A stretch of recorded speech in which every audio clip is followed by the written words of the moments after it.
Pero ustedes saben que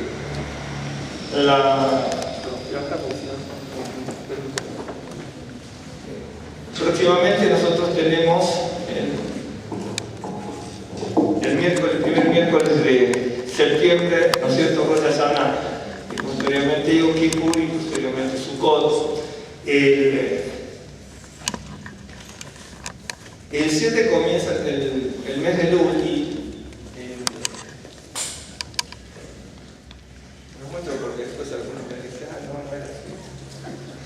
Sí, bueno, el martes a la noche comienza, ¿no es cierto?, comenzó lo que es el mes de Elul, y entonces, según la costumbre sefardita, está aquí también. Obviamente no puedo decir memoria, pero lo tengo aquí porque después me llama. Según la costumbre sefardita, el día 8 se comienza con la Selijot. La Selijot son una serie de oraciones, son muchas, cánticos, oraciones, algunas cantadas, otras leídas con enfatización de canto, ese canto tan particular que suena al estilo turco, árabe, etc. Y también así en las que nacen, obviamente las melodías son distintas, sefarditas y eskenazes. Muchas también en las eskenazes también son tipo letanías, endechas, según el texto. Algunas son un poco más, digamos, estridentes, las melodías eskenazes, por el tipo de melodía. A veces mucha gente no conoce ciertas cosas, pero las melodías son bien distintas. Las melodías eskenazes son casi todas, ¿no es cierto?, son tirando en un sentido armónico, musical, a un estilo alemán, ¿no es cierto? A veces nosotros no nos damos cuenta, pero las músicas se fueron fusionando. A veces nosotros decimos música judía, sí, hay ciertas músicas judías, pero es muy difícil a veces definir una música judía sefardita de una música con un estilo árabe, ¿no? Hay cadencias y armonías que pueden ser distintas, pero en líneas generales pasa eso. Y entonces, si nosotros cantamos, por ejemplo, ¿no es cierto?, Adon Olam,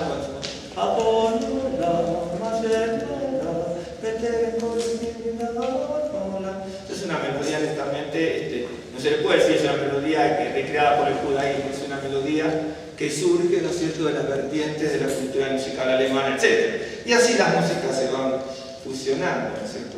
Así también, algunas pueden gustar, otros no, pero a veces las músicas folclóricas de los países se prestan para muchas colectividades judías, por ejemplo, a llevar melodías, ¿no es cierto?, folclóricas a la letra hebrea, a un contexto hebreo. Pero dejando de lado eso, las melodías varían mucho. Nosotros tenemos la Selijot, algunas, faltan muchísimas, obviamente. La tenemos con música, con toda fonética sefardita, porque yo en realidad me crié con eso, entonces es mucho más audible la cadencia que cantar con la música eskenazi, sobre todo la Selijot, ¿no es cierto? Pero de todas maneras, eso por acá, sepamos, aquí nosotros vamos a hacerlas luego. En realidad las Selijot se hacen todos los días del mes de Elul, ¿no es cierto?, hasta llegar mediante de Rosh Hashanah. Eso tiene la cultura sefardí, porque ustedes se fijan en cualquier lugar, ¿no es cierto?,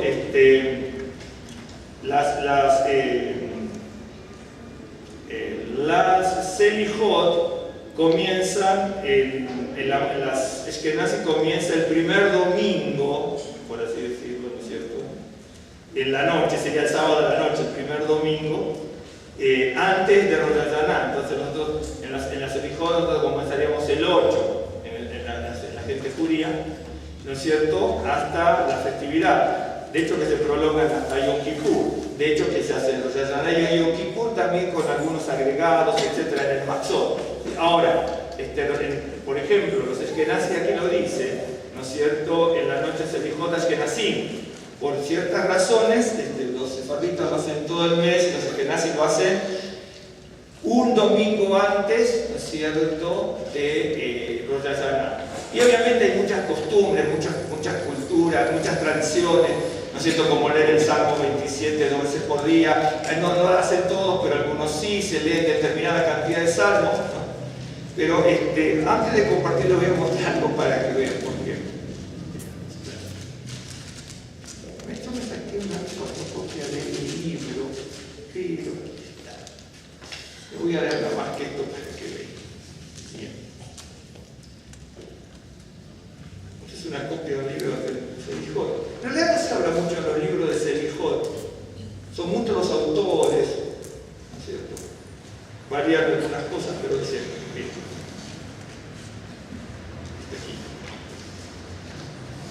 Esto es copia de un libro, del inventor.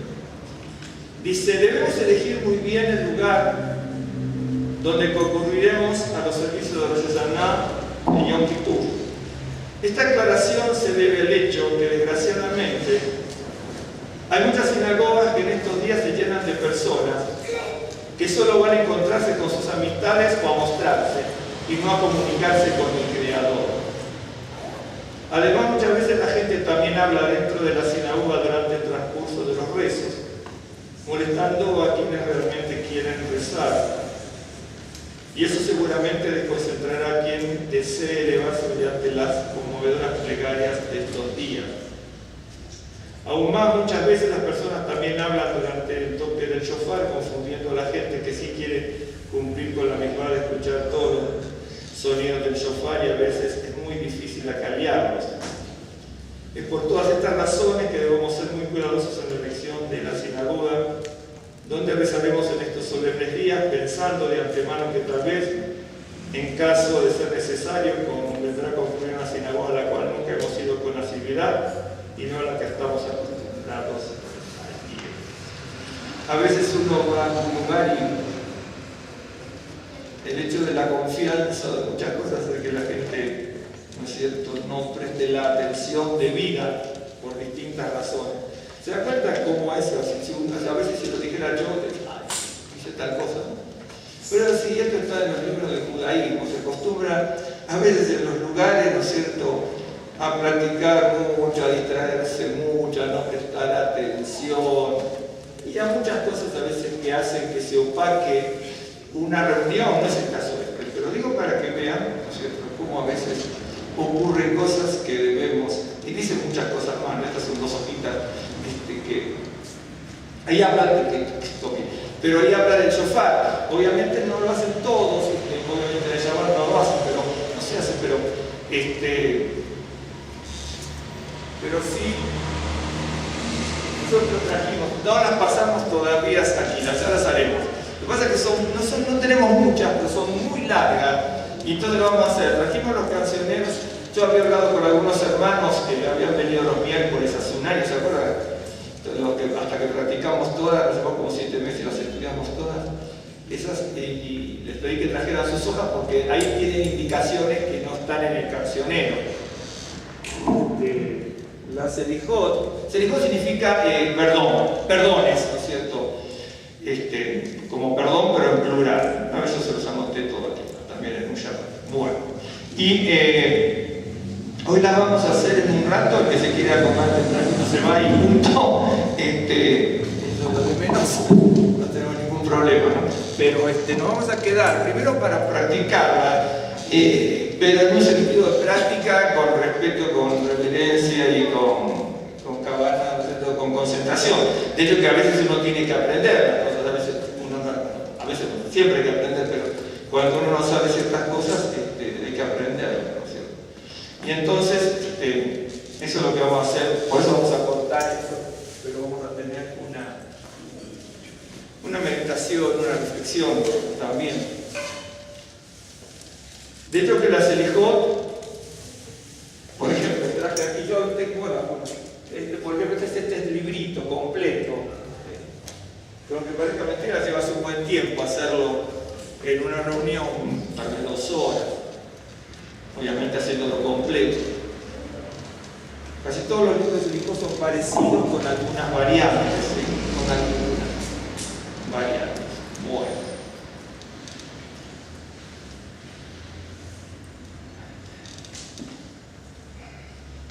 tengo aquí un tema de Jeremías, ¿no es cierto?, cuando estamos viendo, ¿no es cierto?, que la Escritura dice, vino palabra de Adonai a mí, ¿sí?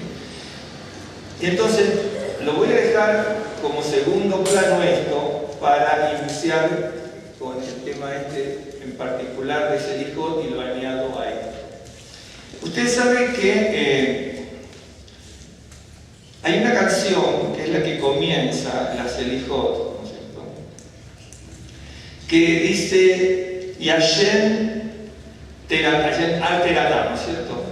Dice, levántate de tu sueño, levántate de estupor, levántate de tu adormecimiento. Bien. Entonces por lo general se comienza con esa. No todas la tienen, porque si usted busca el Selijot de todas las culturas, hablo de los sefarditas, las busca en distintas vertientes de la colectividad judía sefardita, usted va a ver que las Selijot pueden variar, ¿no es cierto? Pero normalmente muchos tienen, casi todos tienen la misma columna vertebral de la Selijot, con algunas poesías, piyut y otro tipo de cosas añadidas o quitadas, ¿no es cierto? Eso pasa siempre. Y me imagino que las Ashkenazim también, no recuerdo ahora, pero tiene que ser igual. Y entonces nosotros siempre comenzamos, y casi todos comienzan con esa, ¿no es cierto?, levántate de tu adormecimiento. De hecho que la palabra tardemá, ¿no es cierto?, aparece 7 veces en la Biblia, y el origen de la palabra tardemá es radam, que es de radam y de tardemá, se le agrega la T adelante. Tardemá también aparece 7 u 8 veces, no aparece más.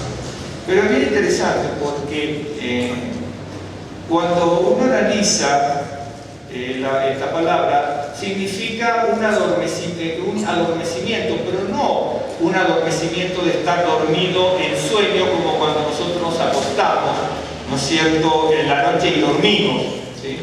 De hecho, que la primera vez que aparece la palabra es en Génesis, ¿no es cierto?, donde que aparece la palabra tardemá, ¿no es cierto?, porque Radam aparece en otros pasajes.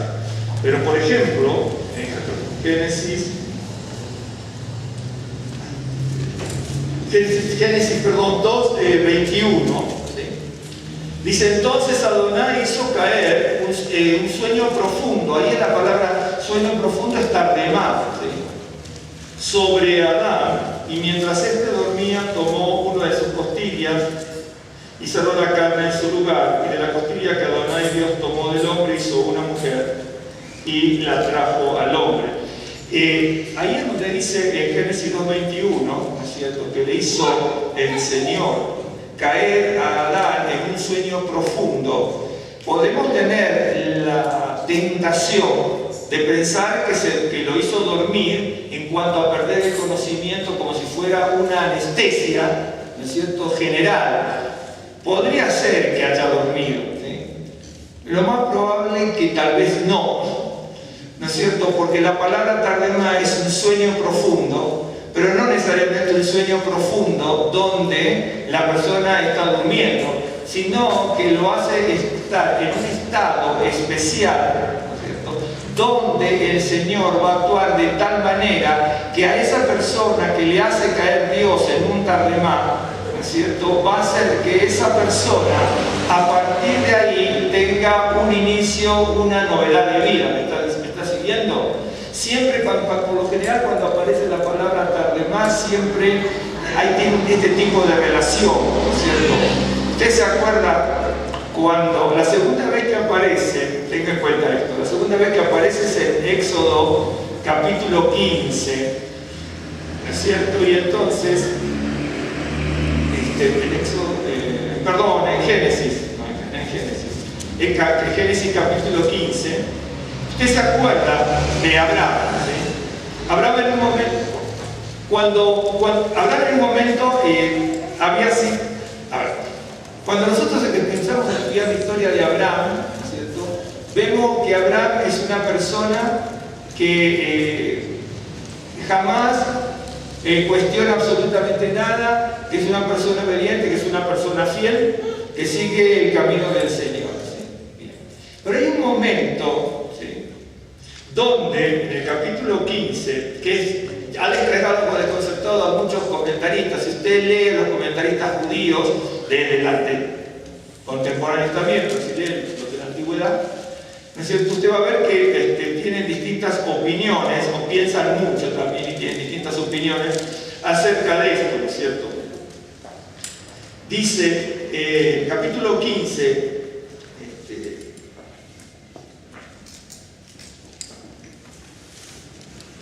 en el capítulo 15:8 le dice Abraham, dice, y él le respondió: Señor Adonai, ¿en qué conoceré que la he de heredar? Es interesante la historia. Recuérdense, Dios hizo caer a Adán en un tardemá, en un sueño profundo, ¿sí?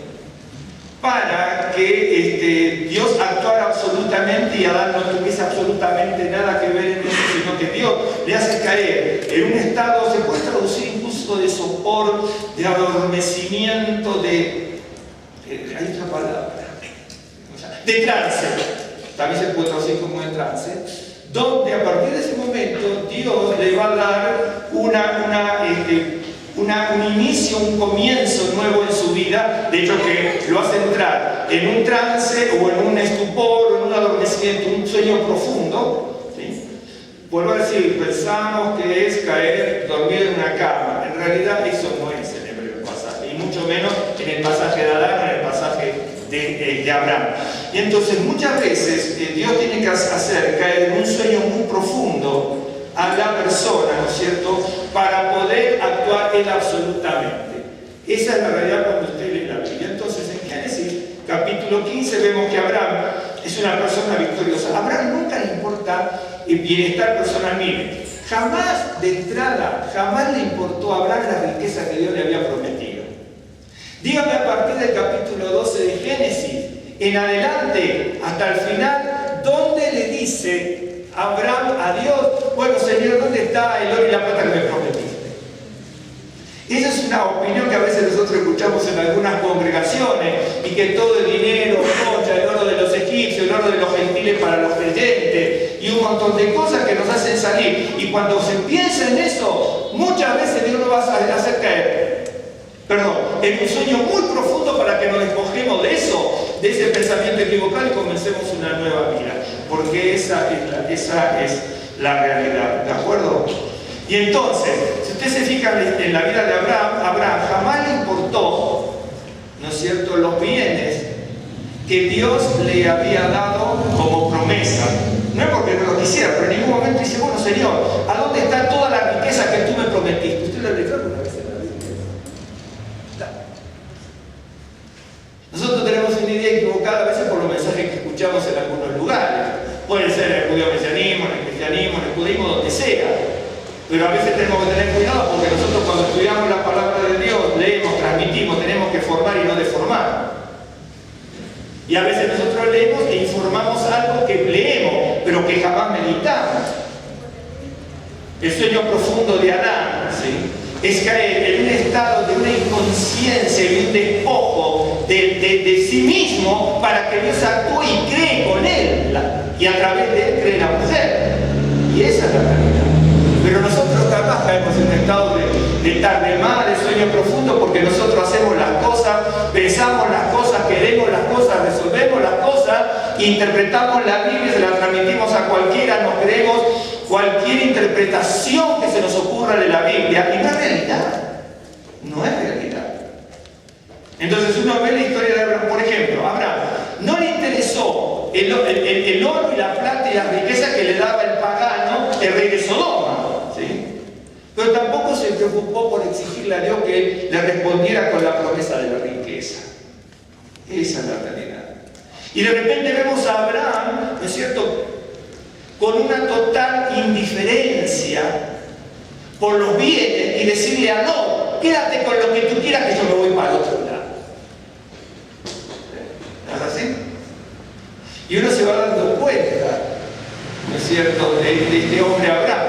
No sabemos cómo era la característica física, pero sí, cuando uno va estudiando desde el comienzo, pero va desmenuzando, analizando, pensando, meditando y reflexionando, puede obtener las cualidades, las características de Abraham. Claro que sí.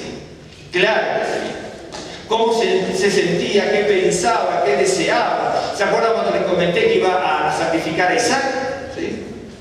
Y ahí, por ejemplo, los rabinos pensaron mucho y dijeron el profundo dolor que sentía Abraham, porque jamás un patriarca enalbardaba un asno. ¿Se acuerdan que se lo comenté?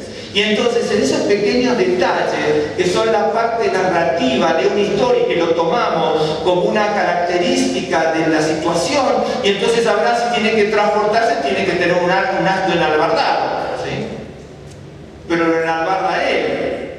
Y un hombre con las características de Abraham no lo podía hacer nunca.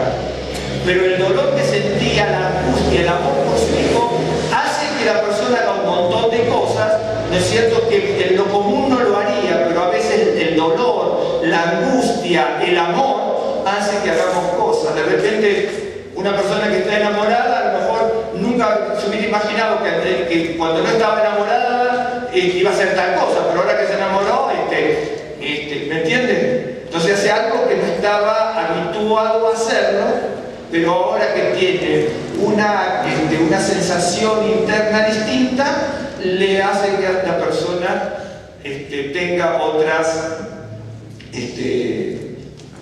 otras formas de reaccionar. Y entonces ahí vemos a Abraham. Y entonces, Abraham nunca pregunta nada. Nunca pregunta nada, nunca cuestiona nada, es la persona totalmente desinteresada. Pero hay una cosa que Abraham pregunta, y que es en el capítulo 15, verso Señor Adonai, ¿en qué conoceré que la he de heredar? ¿Se acuerda que Abraham no tenía herederos hasta ese momento, ni Isaac, y que tenía un damaseno para ser como esclavo, ¿de acuerdo? Entonces el esclavo iba a heredar todas las promesas que Dios le había prometido a Abraham. ¿Sí? Esa es la pregunta que hace que los rabinos, de esta preguntita ni se imaginan todo lo que hablan los rabinos en los Midrashim y en el Talmud, porque para nosotros es muy fácil, le preguntó tal cosa, ¿sí? Bien. Y entonces ahí es donde nos llama la atención. De hecho que no vamos a hablar de esto, pero es acá donde hace la pregunta. Y en ese momento, ¿sí? Abraham hace la pregunta y le dice ahí en ese momento una cosa que conoce mucho y que se predica mucho en distintos lugares, porque da tema como para decir muchas cosas. A veces nos equivocamos cuando interpretamos todo esto, pero bueno, dice, tráeme una becerra de 3 años, una cabra de 3 años y un carnero de 3 años. Todo esto tiene un sentido porque son distintos animales que van a aparecer en la profecía de Daniel, de Jeremías, y que cada uno significa imperios, ¿no? Y también la tórtola y un palomino. Y tomó él todo esto y los partió por la mitad y puso cada mitad una enfrente de la otra, mas no partió las aves. Y descendían aves de rapiña sobre los cuerpos muertos y Abraham las ahuyentaba. Esto obviamente habría que verlo con las palabras en hebreo y anotarlas, porque en español se pasa de largo un montón de cosas, pero igual usted va a entender sin ningún tipo de problema a dónde quiero llegar yo, por lo menos hoy. Mas a la caída del sol sobrecogió el sueño a Abraham, y aquí que el temor de una grande oscuridad sobre él. ¿Sí? Aquí también la grande oscuridad, no, la oscuridad es Hoshech, ¿no es cierto? Pero sobrecogió ese sueño profundo, es la misma palabra tardemá, ¿no es cierto?, que aparece en el caso de Adán, ¿sí? Bien. Fíjese, cuando uno analiza esto y analiza los animales, usted se va a dar cuenta, ¿se acuerda de las profecías, por ejemplo, de Daniel y otras, pero sobre todo Daniel, que habla que los imperios, cada uno de los imperios que iban a sojuzgar al pueblo de Israel, estaba representado por un animal? Por eso, acá Dios, ¿está siguiendo así?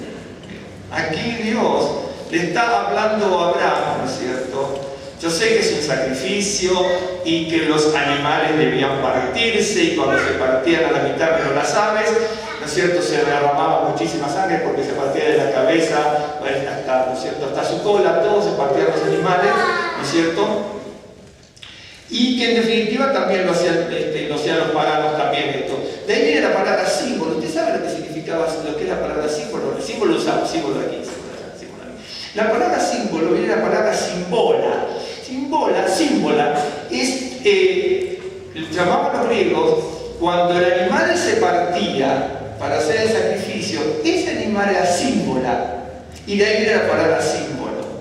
¿Me estás siguiendo? Pero es de ahí donde viene la palabra símbolo. Entonces, las culturas antiguas, cananeas, sumaríticas, etcétera, y sumerios, todas las culturas, y después otras también, ¿no es cierto?, hacían sacrificios de animales, ¿no es cierto?, invocando a los dioses, y además sacrificios de este tipo para hacer pactos, por ejemplo, entre patriarcas, jeques, etc. Y entonces se pasaba, ¿no es cierto?, se pasaba para decir que si no se cumplía con el pacto, ustedes lo saben seguramente mejor que yo, porque esto se enseña por todos lados, por alguna razón particular. Entonces, si yo no cumplo con el pacto que ahora estamos concretando, entonces que a mí me pasa exactamente lo mismo que estos animales, que perezca, etcétera, etcétera. Y entonces, bueno, ahí viene la palabra símbolo en español, de símbola, que era el partimiento del animal de la cabeza hasta la cola, seccionado para que las personas pasaran. De hecho, que el que pasa es Dios, ¿no es cierto?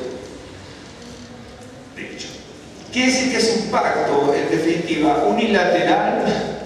Es un pacto, de hecho lo tenía Abraham, es unilateral entre comillas, pero es unilateral. El que pasa es el fuego, ¿no es cierto? Y la presencia del Señor. Lo que pasa es la Shekinah. Y Dios ahora se compromete, ¿no es cierto?, con ese pacto, que era un pacto directamente incondicional. Para con Abraham y con... De hecho, incondicional porque además ya sabía quién era Abraham. De hecho, que lo dice por aquí, entre el otro pasaje.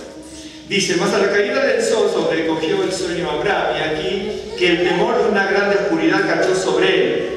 Entonces Adonai dijo a Abraham, ten por cierto que tu descendencia morará en tierra ajena, y será esclava allí y será oprimida 400 años. Mas también a la nación a la cual servirá, juzgaré yo, y después de esto saldrán con gran riqueza. Según las congregaciones, la riqueza es la riqueza de los egipcios.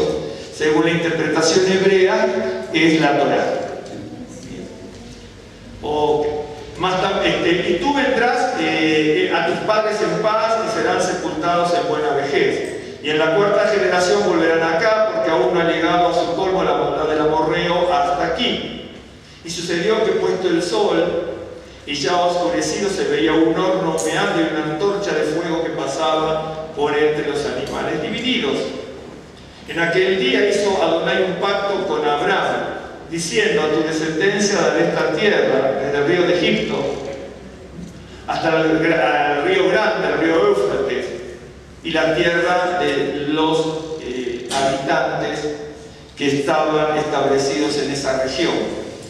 Entonces, cuando nosotros tenemos, ¿no es cierto?, un hecho trascendental, no voy a hablar de los otros casos, quiero tomar estos dos que son los que más se unen, ¿no es cierto? Hay otros casos donde aparece Tardemá, que aparecen 7 casos, aparece dos veces en Jeremías, aparece en un proverbio, aparece en un salmo, aparece 2 veces, una vez y la otra,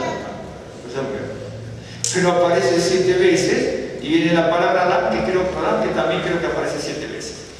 Y todas tienen, por ejemplo, el Tardemá, Radam, es la misma expresión que aparece en el sueño profundo que cae Jonás, Jonás cuando estaba en el barco. ¿Sí? ¿Ustedes piensan que Jonás estaba durmiendo, roncando en el barco abajo? No, esa es una interpretación infantil, cuando está mal, para las personas que no maduramos nunca, que no crecemos nunca, y que por ahí podemos aceptar eso, o para contarle una historia a los niños narrada con dibujo, lo cual sería en principio muy bueno para que comiencen en la historia bíblica. Pero sería muy penoso que una persona crecida, madura, pensara que Jonás está roncando y durmiendo. Una persona que piensa que Jonás estaba roncando y durmiendo es porque no ha estudiado bien la Biblia, no conoce la metodología bíblica para expresarse, o tal vez en el judío mesianismo sería un doble pecado, ¿no? Porque quiere decir que nunca leímos un libro rabínico de lo que significa el libro de Jonás, ¿no es cierto? Esa es la realidad. Jonás es la misma expresión que aparece aquí en Abraham y en Adán. Jonás no estaba durmiendo, más bien que no estaba durmiendo, pero entra en un estado de adormecimiento. ¿Vieron cuando nosotros estamos con alguien y que de repente hay una necesidad en una casa por una enfermedad. Un ejemplo, tengo que poner un ejemplo para que entendamos. Está por una enfermedad y entonces supongamos que es una criatura que está enferma y la madre dice, bueno, ya lo voy a llevar al niño, y pasa un día, una semana, un mes, el niño no está bien, viene un familiar, otro le dice, despiértate. Bueno, esa persona está en un sentido, para que usted entienda, en un estado de letargo, de sopor, de indolencia, digamos algunos adjetivos similar a este, pero ¿me entiende? Eso es lo que pasa. Y entonces, Jonás no estaba durmiendo, roncando abajo del barco, dentro del barco en la parte más profunda. Jonás estaba en estado de sopor, de letargamiento, de indolencia, incluso sabiendo que lo que estaba pasando se lo mandaba Dios. Claro, porque era un profeta y sabía de su reacción con Dios, de su desidia, de su negligencia, de no querer llevar el mensaje de la palabra de Dios porque era un enemigo de Israel. ¿Sí?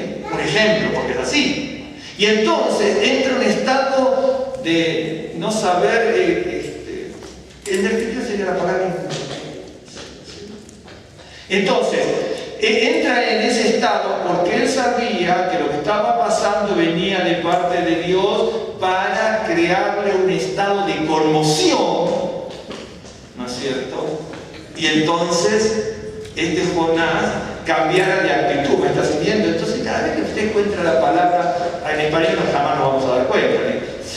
Salvo que tengamos una traducción que lo aclare.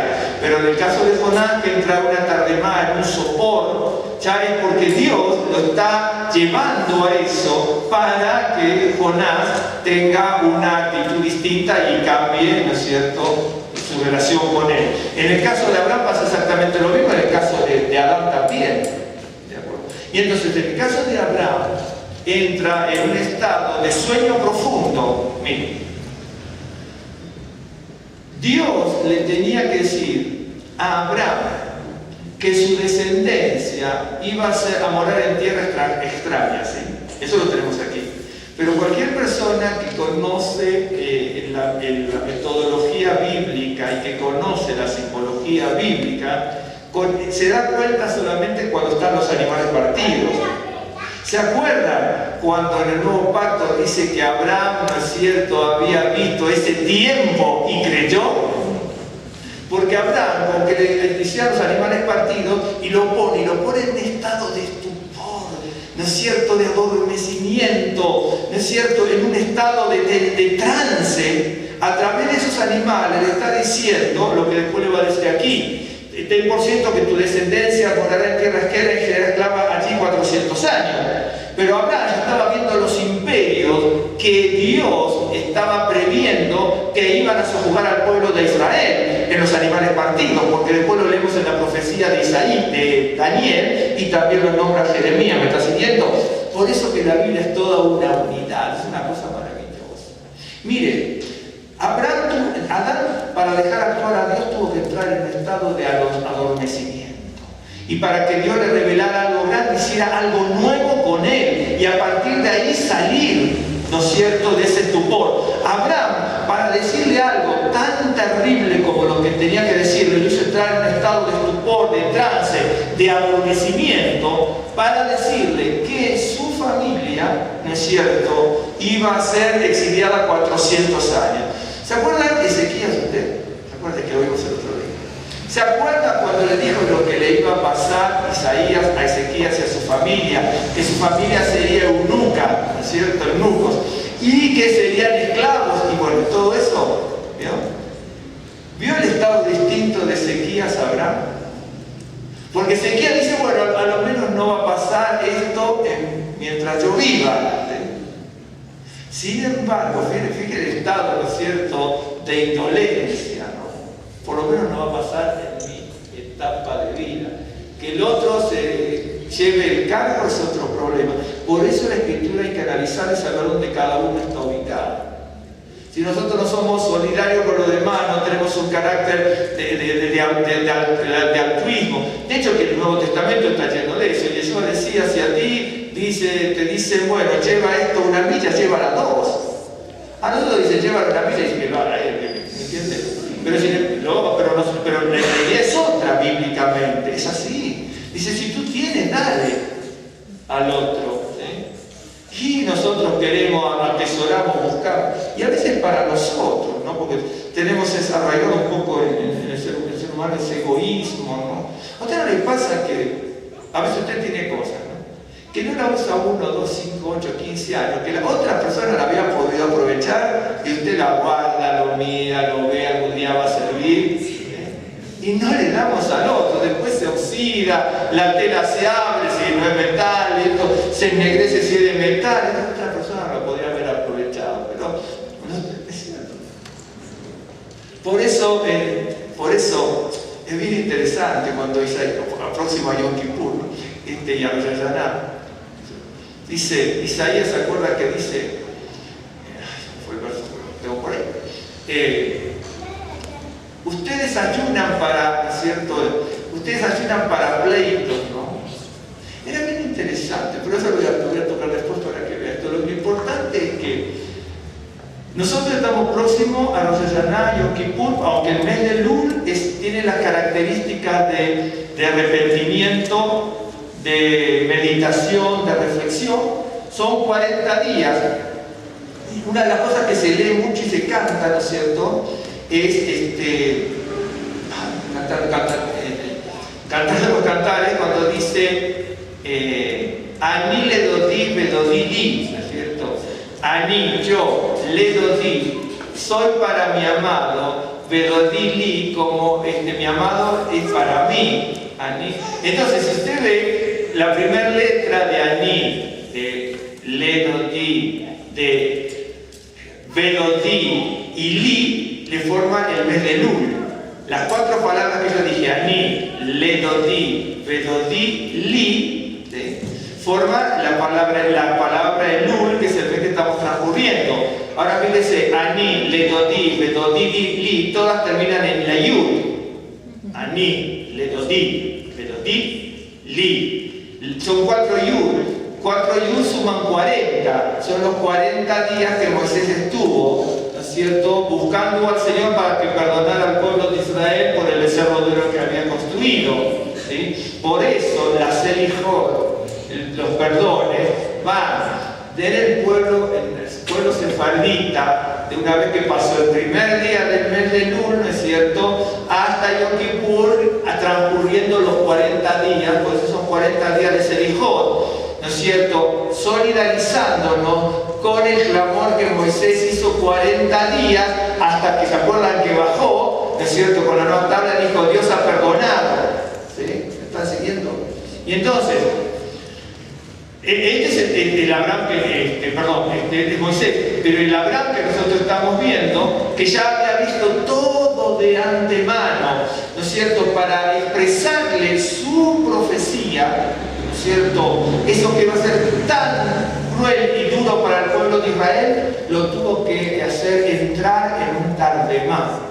Adán entra en un tardemá para que Dios, darle paso a Dios y que construya a través de Adán a la mujer con la cual iba a procrear a la humanidad. Pero para que construya Dios lo que tenía que construir a través de Adán, lo tuvo que poner en un sueño profundo.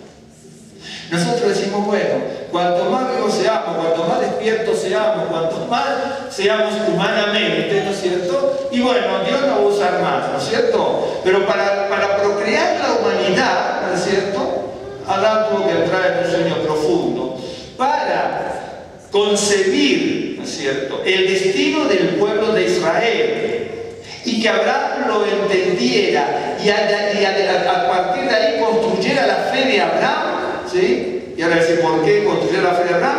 Lo tuvo que hacer a través de un sueño profundo. ¿Y por qué digo construir la fe de Abraham? De hecho que la tenía de antemano, ¿sí? Pero, ¿qué ocurre? ¿Qué pasaría, ¿no es cierto?, a cada uno de nosotros si Dios nos promete, te bendeciré, serás grandes entre las naciones, en ti serán benditas todas las naciones, yo haré un gran nombre de ti, etcétera, etcétera, ¿no es cierto? Hoy si estamos en alguna, con respeto lo digo, pero con muchas de las congregaciones, hoy, ¿no es cierto?, ya queremos, no sé, todo el oro y la plata y los privilegios, ¿sí? Abraham, cuando Dios, vio como nos dice la aparecen algunos mensajes. Usted reclame, ¿no? ¿Qué fue lo que reclamó Abraham? El oro que le prometió, la riqueza que le podía haber prometido Dios en un pasajecito en Génesis 12. ¿Sabe lo que le reclamó Dios a Abraham? A ver si lo entendió. Quiero tener la heredad que tú me prometiste. Y usted lo va a leer más adelante para que sigan los principios. De hecho, que Dios se lo dice. Yo escogí a Abraham porque sé que es un hombre que va a enseñar los principios de Dios a su descendencia. Es así como dice la Escritura. Entonces, ¿qué es lo que le reclamó Dios a Abraham? Un heredero para cumplir eso. Presentamos a veces en alguna congregación, lo que nos pueden decir es, fíjate, usted tome la promesa de Abraham que va a ser grande entre las naciones. Usted quiere ser grande entre las naciones, yo quiero ser grande en las naciones. ¿Sabe el compromiso que representa eso? Dios lo hizo entrar en un estado de estupor, de adormecimiento, para construir la fe de Abraham. Para que a veces construya nuestra fe, nos tiene que hacer en un estado de adormecimiento para producir la negación de nosotros mismos, para negarnos en todas aquellas cosas que queremos como seres humanos y que de alguna manera no van a servir para mucho o para nada. Por eso la relación de Abraham y de Adán y Abraham tiene mucho contacto en esta situación del tardemá y del adormecimiento. De hecho, que en algún momento se sale del adormecimiento. Pero para que Dios actúe, ¿sí? Y que Dios obre a través de Adán y a través de Abraham, tiene que hacerse entrar en ese sueño profundo. ¿Sí? Porque si no, nosotros hacemos todas las cosas que nosotros queremos hacer y no lo que Dios quiere. ¿Qué pasaría si usted va? A veces es tan distinto a veces como se nos han enseñado ciertas cosas.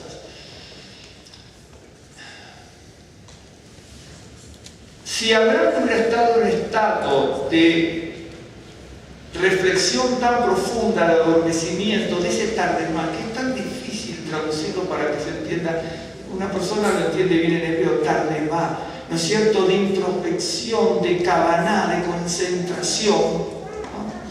Si a Abraham le estaban prometiendo grandes bendiciones y en su momento Dios le dice, tu descendencia va a sufrir. Si a usted le dijera, a los que tienen hijos chicos, por ejemplo, hijos grandes, no, mire, su hijo tenga en cuenta que en un momento determinado va a sufrir muchísimo y su nieto ni le cuento. Y entonces usted dice, pero entonces ¿para qué voy a la congregación? ¿Para que me desanime? Piénselo en ese sentido. Eso es lo que le está diciendo Abraham. Nosotros cuando leemos la Biblia la leemos con ciertas interpretaciones nuestras, entendemos lo que queremos entender, leemos lo que queremos leer, no sé por qué en nuestra formación personal, en nuestros sentimientos, en nuestra psicología, ¿no es cierto? Incluso cuando vamos leyendo, salteamos algo que no nos gusta mucho, ¿no? O si lo leemos es como que la mente ¡pum! Lo borra, ¿no? Porque no nos gusta leerlo, pero es lógico. Pero esos eran los hombres de fe. Y entonces cuando alguien dice usted tiene que tener la fe de Abraham, bueno, pero para tener la fe de Abraham tenemos que estar dispuestos a aceptar todo lo que Dios nos diga. Por eso Juan decía, Dios da y Dios quita, y voy a decir que en las congregaciones dice Dios no quita nunca, pero Juan sabía que sí. Y hoy en las congregaciones le dicen que no. ¿De acuerdo? Pero Dios hace lo que Él quiere. El Señor hace lo que Él quiere. Yo sabes cuántas veces yo tengo libros en mi casa donde dice que tengo algunos libros, pues tenemos de todo lo que podemos tener, ¿no? Hasta ahora, donde tengo libros de mensajes que le dicen que Dios no quita. ¿Sí? He escuchado mensajes muchas veces que dicen que Dios no quita. Dejemos lo que Dios daba, Dios quita, pero Dios trae grandes bendiciones, pero también alerta sobre el futuro. Y sabía que en el futuro el pueblo de Israel iba a tener un estado, iba a entrar en un estado de negligencia y de desobediencia a Dios, iba a pecar, se iba a apartar de Dios y iba a ser sometido por naciones vecinas y no tan vecinas, también naciones lejanas. Y eso es lo que le está diciendo, pero para eso lo deja, lo hace entrar en un sueño muy, muy, muy profundo. Y así aparece muchas veces la palabra, ¿no? ¿Se acuerda, por ejemplo, no es la palabra Tardemás, es la palabra Radam, de las otras 7 veces que aparece? Las dos son similares, distintas, pertenecen a la misma palabra, pero aparece construida de dos maneras distintas por la construcción hebrea, ¿no? ¿Se acuerda cuando el pueblo de Israel había pecado? Entonces siempre el pueblo de Israel peca, estoy recordando. Y aparece Sísara. Estaba Débora y Barak, ¿se acuerdan de Sísara? Y entonces, cuando viene la muerte de Sísara, para que se cumpliese la palabra y triunfara el pueblo de Israel, hace que Sísara entrara en un sueño muy profundo, también en un ratán, ¿sí? Digamos, nosotros siempre pensamos que está roncando, ¿sí? Pero no es que está roncando. Hay una situación y un estado especial, ¿no es cierto?, que la persona queda en esa situación y ahí le permite, ¿no es cierto?, a los jueces de Israel vencer a Sísara, pero porque Sísara no entró en un ratán, también que es lo mismo que Tardemás. Tardemás aparece 7 veces, la otra creo que son 7 u 8, no estoy seguro, ¿sí? Pero es la misma palabra. Y cuando usted va analizando los pasajes, vemos el actuar de Dios. Hay un salmo también donde dice, ¿no es cierto?, que Dios bendice y da todo en un sueño, ¿no? Dios te dice en un salmo. Y es la misma palabra esta que les estoy diciendo ahora. A veces tenemos que estar nosotros en un estado, ¿no es cierto?, de compenetración, de sueño, ¿no es cierto?, para recibir. A veces nosotros decimos, yo he escuchado muchas veces, a veces en congregaciones, el pueblo judío también ha tenido la suya, ¿no? De repente estar así en una congregación, hacen algo y le dan una profecía aquí, otra profecía allá, ¿no?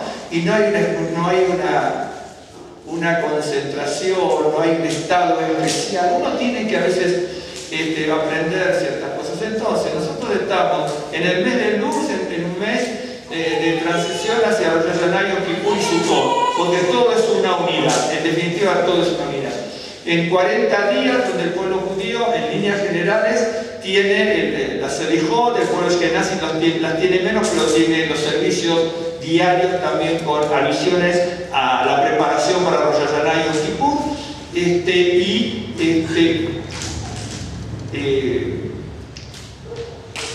La primera canción que se canta, que es levante la danza, sale ayer, ¿no es cierto?, despierta, ¿no es cierto?, bueno, sal de tu sueño, ¿no es cierto?, despiértate. Tiene forma, se puede llamar aturdimiento.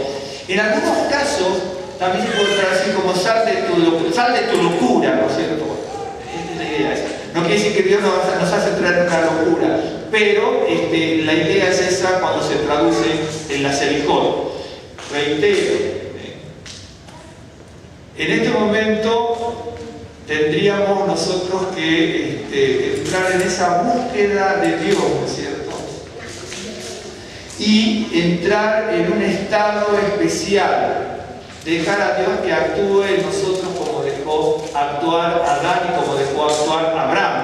Y como nosotros vemos en Sísara, que me estaba recordando ahora, que pasó exactamente lo mismo, nada más que era el invasor que tuvo que entrar en un estado de adormecimiento para que Débora también ahí pudiese triunfar, ¿sí?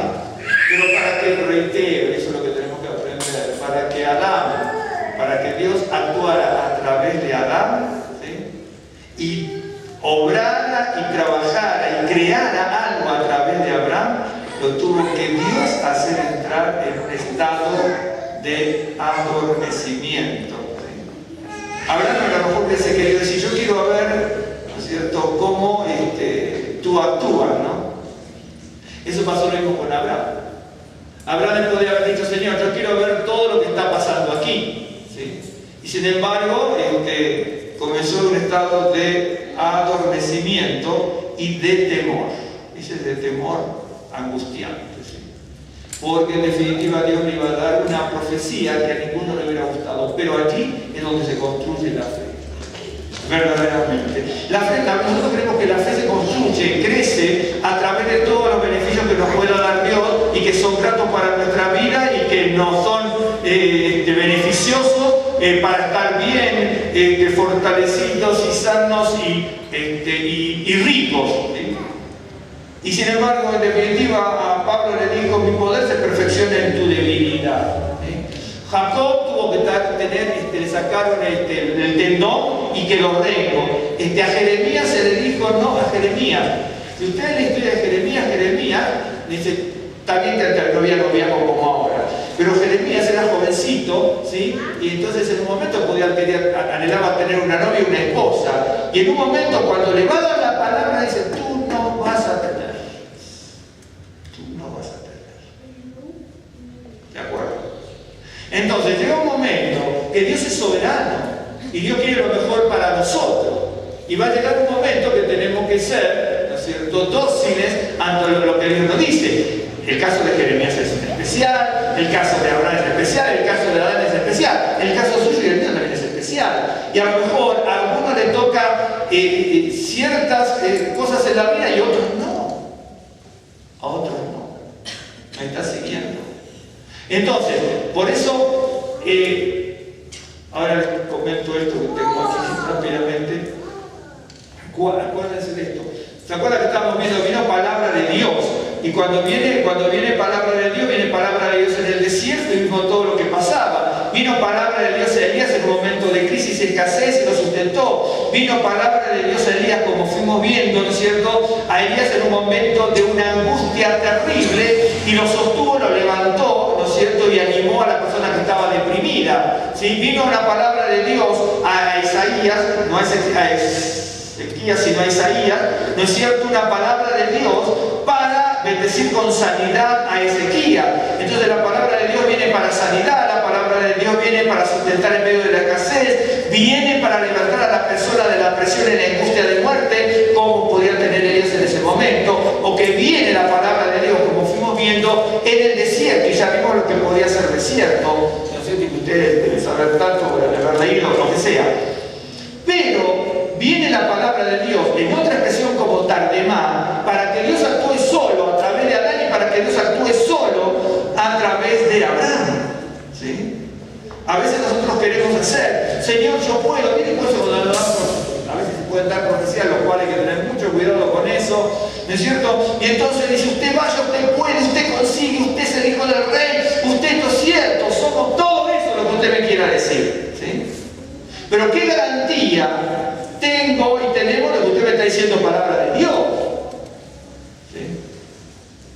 ¿De acuerdo? Entonces uno lo ve en la palabra de Dios. Eso, por eso el pueblo de Israel fracasó muchas veces. Claro que fracasó, y me estoy acordando de algo. No tengo anotado aquí, pero lo voy a buscar. Estoy acordando de algo antes de esto de Jeremías rápido, pero se lo voy a decir. Miren. El profeta Isaías le tocó predicar en un momento tremendamente difícil que ninguno tal vez hubiese querido predicar, ni como Jeremías ni como otros, porque esa es la realidad, ¿no es cierto? Realmente a veces queremos predicar y queremos tener aviones en clase, ¿cómo se dice? En el primer ticket, adelante de todo, en primera clase, ¿no es cierto? Los carros, las casas, las bendiciones, esto, aquello, lo otro. Los profetas no tenían, le sacaban todo. Lean, yo no sé si alguna vez leyó Jeremías, nosotros hemos Jeremías salteado. Trate de leer Jeremías en un sentido de que capten la personalidad, las características, las cualidades, la psicología que obraba en Jeremías, lo que él tenía, dónde vivía, dónde él estaba. Aquí está, lo puede sacar. No tenían nada, hermano. No tenían nada, se lo sacaban todo. Todo, absolutamente todo. Y así le pasó a Isaías y le pasó a todos los profetas. Y entonces que no me vengan a decir a mí en un mensaje y en un libro que me puedan traer, de lo mejor que me puedan conseguir ustedes, que los profetas tenían esto, aquello, lo otro.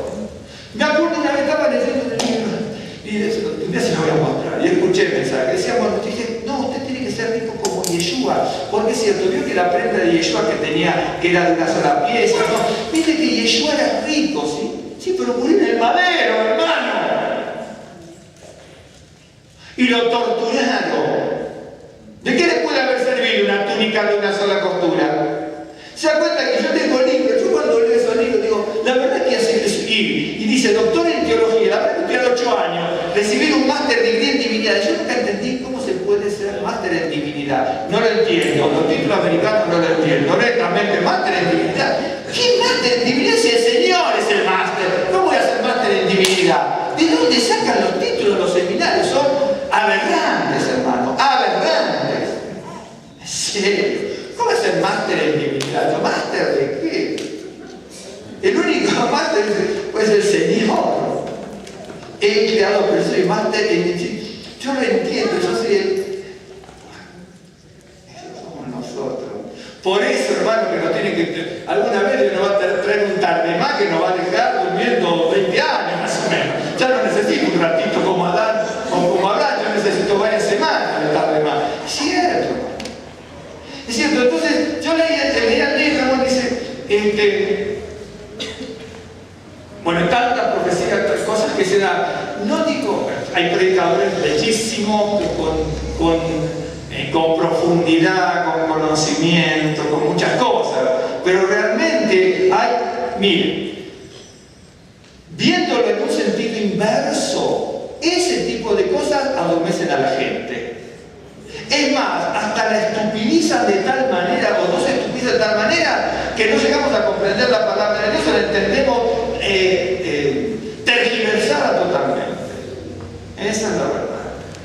Por eso, de repente, cuando uno ve, hay cosas que son interpretaciones bellísimas, y son libros motivacionales o devocionales, o de interpretación del texto, que sí elevan, que profundizan en el pensamiento a la persona, que le dan claridad, pero otras veces no, otras veces verdaderamente no. Y entonces, por ejemplo, por eso estoy tomando Isaías ahora, nosotros tenemos una interpretación equivocada de lo que eran los profetas. ¿Sí? ¿Ok? Bien, todos estos venían como Jeremías de una familia sacerdotal y profeta, sobre todo sacerdotal, el profeta era, ¿no es cierto? Pero era familia sacerdotal, lo mismo que Zacarías, lo mismo que Isaías, predicaban en el palacio y todo. Y uno dice, pero estaban en el palacio. ¿Saben, mi hermano, cómo los trataban y cómo los echaban? Lea la historia de Jeremías con detenimiento y haga alineamiento, pero si uno tiene que leer muchas veces, ¿no? Y lo va a entender, ¿no es cierto? Eso no me cabe la menor duda. Y usted va a ver Jeremías, no tenía nada, lo sacaban de aquí, lo mandaban para allá, lo echaban de un lado, lo vituperaban por el otro, no lo dejaban ir ahí, tenía que mandar a su secretario. Cuando venía lo buscaba Jeremías, que estaba escondido, porque así era. ¿Sí? Por eso es ese autor que decía, bueno, usted dice, el Señor tiene las riquezas en gloria, de hecho que es cierto, pero sepa lo que quiere decir eso, riquezas en gloria. Si el Señor tenía una túnica de una sola costura, dice, el Señor tenía riquezas, por eso las riquezas las tenemos que tener nosotros.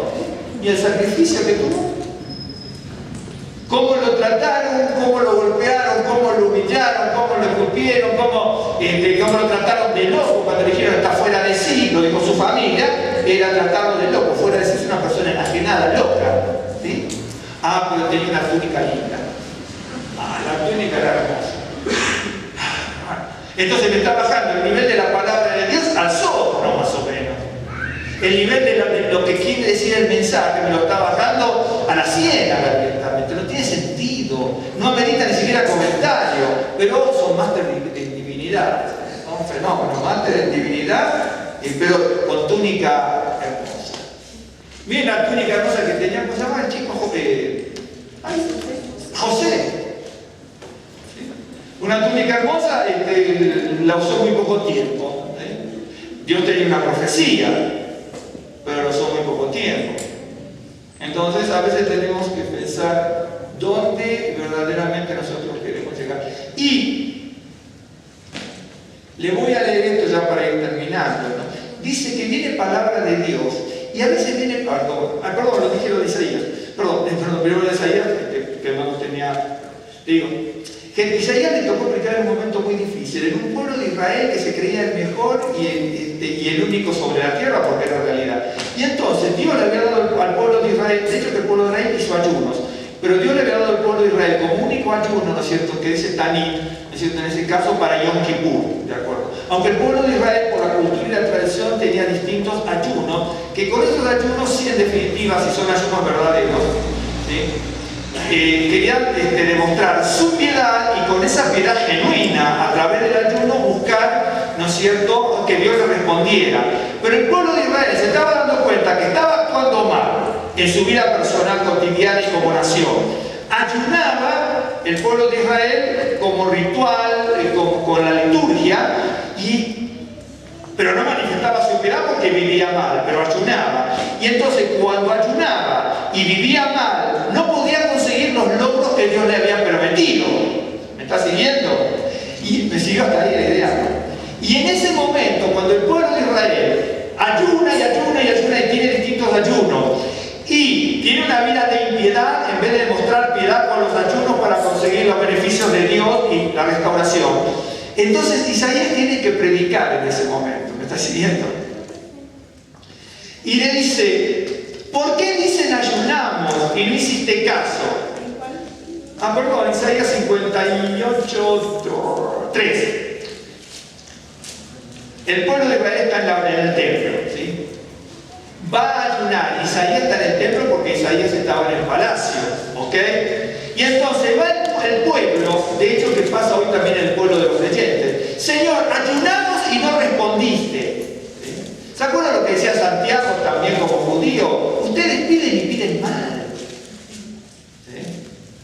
A veces como pedimos, es cierto, pedimos mal. Queremos las bendiciones de Abraham, ¿sí? Por ejemplo. Claro que las queremos. Bueno, pero para tomar las bendiciones de Abraham, a lo mejor vamos a tener que pasar lo que pasó él. Y entonces somos como Abraham nosotros. Abraham le dijo a Lot: tú quédate con lo que quieras, yo me quedo con lo que si queda, queda, y si no queda, no queda. En definitiva le dijo eso.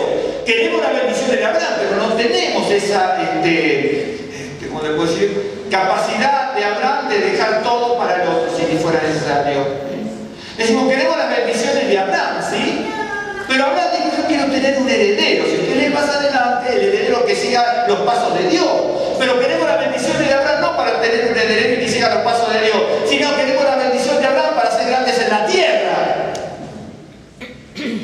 Eso es lo que está acá en Isaías, hermano. Nosotros, tengo un libro muy interesante, judío, donde habla de todo esto, del dolor que tenían los predicadores aquí con Isaías, que era terriblemente difícil predicar. Se junta porque la gente que estaba aquí era toda la aristocracia de Israel, ¿de acuerdo? Todos los que estaban alrededor de Isaías eran toda la aristocracia, los grandes. Y los grandes entonces ayunaban porque era la liturgia, el rito, hay que ayunar. ¿Sí? No importa lo que hago, lo que vivo, lo que pienso, no interesa. Yo ayuno y no como. ¿Sí? Eso sería huelga de hambre, en definitiva. Claro, una cosa es huelga de hambre, la otra ayuno, en serio. Y entonces, nosotros nos confundimos la palabra. Entonces, le dice: ¿por qué dice el pueblo de Israel? Ayunamos, esto se refiere a lo que decía el hombre, y no hiciste caso, humillamos nuestras almas y no te diste por entendido. He aquí que el día de vuestro ayuno buscáis. Bueno, ¿por qué dice ayunamos? No comían, correcto. El pueblo de Israel no comía en ese momento, o los que estaban ahí por lo menos. Y no hiciste caso. Fíjese, se está negociando con Dios. Yo ayuno y tú me tienes que hacer caso, Dios. ¿De acuerdo? Hoy también se lo dice muchas veces, hermano. Y entonces le formamos a la persona, dice: humillamos nuestras almas. ¿Qué significa humillar? Cuando el pueblo, hoy no lo hace el pueblo judío, por eso que yo les había comentado que como toma la Iglesia Católica todo esto de arrodillarse, etcétera, etcétera, el pueblo judío ya no lo hizo más en línea general. Esa es la razón por la que el pueblo judío, la sinagoga, no. A veces, alguna vez, incluso acá, alguna vez, aquí me lo digo, alguna vez ya me dijeron aquí, algunos se fue, otros que no habrán venido. Me decían: ¿cómo dice? Pero fíjese que el pueblo judío, mi hermano, antes de hablar del pueblo judío, de hablar de la Biblia, tiene que aprender, tiene que estudiar, tiene que interiorizarse. Un librito no sirve para eso. El pueblo judío siempre se arrodilló, se inclinó, se postró en cuclillas, con la cabeza en la frente. Yo no puedo porque tengo la panza, tengo que adelgazar, pero por ahí alguna de la cartillita por ahí me manda. Bien, claro, no sé cómo harían las personas medio gorditas con respecto a lo que somos gorditos. Claro, ¿me entienden? Sí que se arrodillaba el pueblo judío, más bien que se postraba contra el piso. Y entonces, esa es la realidad. Cuando la gente católica, a los 200 y pico, 300, se empezó a arrodillar, y se arrodillaba sin cabo, lo cual está correcto bíblicamente. El pueblo judío, para que no nos confundan, no nos arrodillamos. Dice: nos humillamos. ¿no es cierto? Muchas de estas palabras son postrarse, posternarse, inclinarse, ¿no es cierto?, con las rodillas puestas, o tirar incluso así, con las... Yo no lo voy a hacer porque ya no me levanto, pero entonces te tiran con las manos así, con todo esto pegado en el piso. Son todas las posturas del pueblo judío. Nosotros no lo hacemos porque, bueno, todavía no lo hemos sentido, pero el día que estemos mal nos vamos a tirar contra el piso, así nos sangremos la frente. Esa es la realidad. Lo que pasa es que todo llega, entonces dice, nos humillamos. ¿Qué estaba haciendo el pueblo? El pueblo se arrodillaba, se postraba, porque la liturgia siempre hacía eso. Algunos lo hacían con sinceridad por la piedad de su corazón y porque estaban dolidos, angustiados por lo que fuera, por el pecado, la enfermedad, el padecimiento, los imperios que lo invadían, etc. ¿Sí? Pero él dice, usted dice, ¿por qué dice? Isaías se le presenta de parte de Dios. ¿Por qué dice que ayunamos y Dios no nos escucha? ¿Por qué dice nos humillamos y el Señor no nos contesta? Y entonces le dice Isaías, ¿saben por qué? Dice, he aquí que en el día de vuestro ayuno buscáis vuestro propio gusto y oprimís a todos vuestros trabajadores. Es decir, el comportamiento de ustedes es malo y buscan su propio beneficio. Y buscan su propio beneficio y quieren ponerse piadoso delante de Dios o delante de la gente, pero no es lo que siente la persona. ¿Sí? Escuchen. Dice, he aquí porque para contiendas y debates ayunáis y para ir con el puño inicuamente. No ayunéis como hoy para que vuestra voz se oiga en lo alto.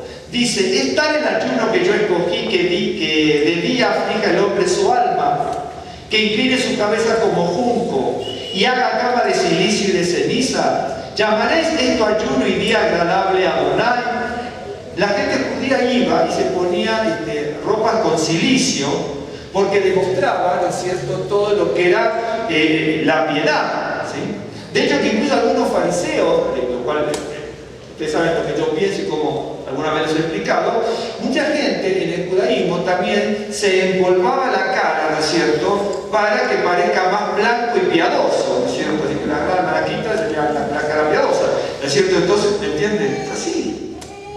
Pero nosotros tenemos otro tipo de actitud a veces, en vez de volver la cara, ¿no es cierto? Pero dice, ustedes ayunan de esa manera, ¿no es cierto? ¿No es más bien el ayuno que yo escogí desatar las ligaduras de impiedad, soltar las cargas de opresión y dejar libres a los quebrantados y que rompáis todo yugo? ¿No es que partas tu pan con el hambriento y a los pobres errantes albergues en tu casa, que cuando veas al desnudo lo cubras y no te escondas de tu hermano? Estas son todas palabras que va a tomar el Mesías después. Entonces nacerá tu luz como el alba y tu salvación. Acá la palabra salvación se puede traducir como salvación. En realidad es sanidad. Es la sanidad. La salvación es sanidad, obviamente, ¿no es cierto? Es una forma de sanidad, pero ahí la palabra es también sanidad. Entonces nacerá tu luz como el alba y tu salvación se dejará ver pronto. Irá tu justicia delante de ti y la gloria de Adonai será tu retaguardia. Entonces invocarás y te oirá Adonai. Clamarás y dirá él, heme aquí. Hasta aquí. O sea, esta cosa tremenda. El pueblo de Israel le dice, Isaías, hacemos todo lo que la liturgia nos dice. Hacemos todo lo que el ritual nos dice. Hacemos todo lo que nos dijeron que teníamos que hacer. Leer esto, leer aquello, leer lo otro. Ayunar, postrarnos, humillarnos. Hacemos todo. Pero actuar mal. Qué bárbaro. Pueden hacer todo lo que esté escrito en la liturgia y en el ritual, que hay que hacerlo. Pero si actúan mal y no tienen una vida que esté acorde a todo lo que representan los símbolos que expresan la piedad de la persona, Dios no lo va a escuchar. Por eso a veces en alguna sinagoga algunos dicen, ay, pero hay que hacer esto, aquello, lo otro. Sí, hay que hacer 20.000 cosas, nada más que no tenemos el tiempo a veces en una reunión. ¿Sí? ¿De acuerdo?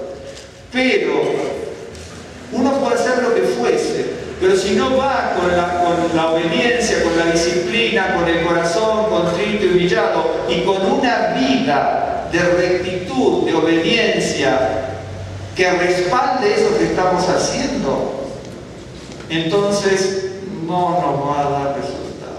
Esa es la realidad. Por eso le dice, ustedes miren, ustedes ayunan, ¿sí? Ustedes ayunan y muestran todo lo que significa una reunión en el templo, en este caso en Jerusalén.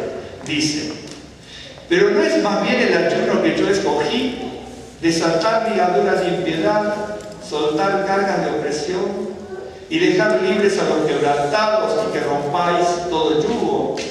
No es que partas tu pan por el hambriento y a los pobres errantes albergues en casa, que cuando veas al desnudo lo cubras y no te escondas de tu hermano.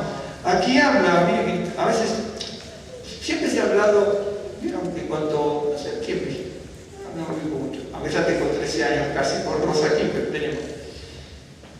Al judío normalmente se le trata de egoísta, ¿no? ¿Cómo es que la otra palabra me sale? Avaro, ¿no? Tacaño, avaro, egoísta. Ahora, eso puede ser una persona judía de X como puede ser uno judío, puede ser 1000 judíos como 1000 no judíos, puede ser lo que la cantidad que te pongan de un lado y del otro. Pero esa es la persona, no es la doctrina judía y bíblica. La doctrina judía y bíblica, la enseñanza, es que se ayude al otro a que se levante, a que si está atado, que salga, que esté desatado, a que si no tiene, que tenga, si tiene hambre, que se le sustente, a si no tiene cobijo, que se le dé. Entonces dice, sí, porque los judíos no, puede haber gente judía o gente gentil, pero la doctrina bíblica judía es esta. Pero entonces a veces se interpreta mal, ¿sí? Por eso, ahora lo de Jeremías lo vamos a dejar porque lo vamos a verlo para la próxima, ¿sí? Pero lo importante de esto